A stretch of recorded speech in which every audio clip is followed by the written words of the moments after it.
Evə gəldin, meyvə almısan, konfet almısan, birinci qız uşağına verir. Oğlandan çox qıza. Biri oturmuşdu, Peyğəmbər buyurdu ki, 3 qız kim böyütsə cənnət ona vacib. Biri də yanında dedi ki, bəs 2 qızı olsa, dedi 2 qızı olsa da cənnət vacib. Biri də 1 qızı olsa, dedi 1 qızı olsa da cənnət vacib. Nə üçün bunu deyir Peyğəmbər?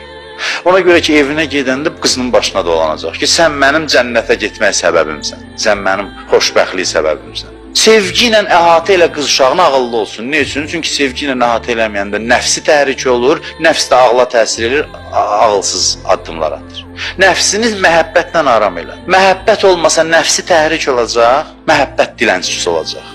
Ağlı işləməyəcək, tez tora düşəcək. Bir dənə xoş sözə ona göstərəcək, gör oğlan mənə nə yazıb, buna göstərəcək. Ağıl yoxdur da ona görə. Çünki məhəbbət görməyib. Evdəki görməyib, başqasından bir balacasını görən kimi azacaq yolunu. Yoldan azmasa da səhv qərarlar verəcək. Tora düşəcək.